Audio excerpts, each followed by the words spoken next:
8-10 বছর আগের কথা আমি সেদিনও মনে করছিলাম। যদি আমাদের দুটো ফ্লোর এখন নাই, সেখানে রেনোভেশন হচ্ছে, 3 নম্বর ফ্লোর আর 4 নম্বর ফ্লোর।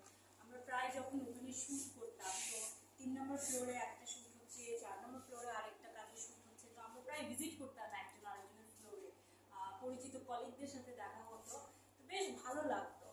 আজকেও দেখা যাচ্ছে এই কয়েকদিনে সেই আমেজটা আবার এফডিসিতে পাচ্ছি। আমার ফ্লোরে অনেক পছন্দের আমার সহ অভিনেতা, তারপরে আমার কলিগরা এসে আমাকে ভিজিট করছে, আমাকেও বলছে যে আমার শুধু এই ফ্লোরে হচ্ছে, এসে দেখে যেতে।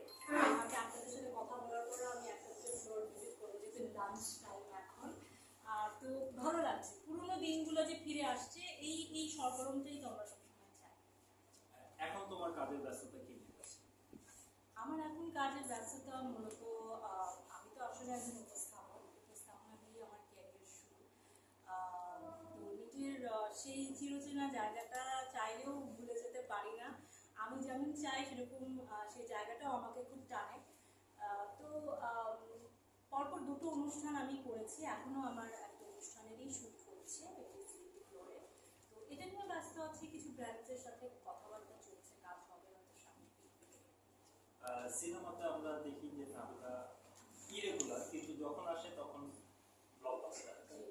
এই জায়গাটা আসলে মানে এটা কি নাবিলা কি লাগ করবে, নাকি নাবিলা আসলে ওই ধরনেরই গল্পকে চিন্তা করেই আসলে কাজে আসে যে না এটা আসলে ব্লকবাস্টার হবে, এই দর্শনটা নাবিলা?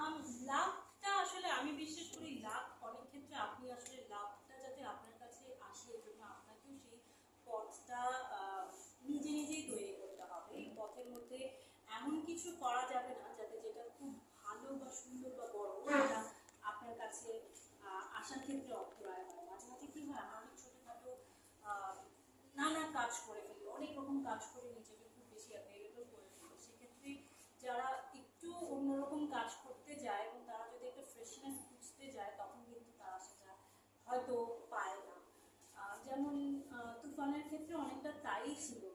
আমি যেটা জানতাম, আমাকে ডিরেক্টর বা প্রডিউসার বলেছিল, বিশেষ করে ডিরেক্টরই আমাকে বলেছিল যে সে এমন কাউকে কাজ করতে চাচ্ছিল যাকে, যে একটা চমক হিসেবে আসবে, যাকে হয়তো কেউ এক্সপেক্ট করেনি যে এমন কেউ হতে পারে।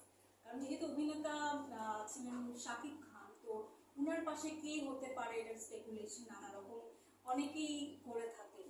বিশেষ করে যারা বেশ পপুলার পরিচিত, তাদের মাঝ থেকেই সবাই চিন্তা করে থাকেন। তো রাফি আসলে সেই জিনিসটাই ব্রেক করতে চেয়েছিল, এবং আমিও চাই যে আমাকে নিয়ে আসলে ওভাবেই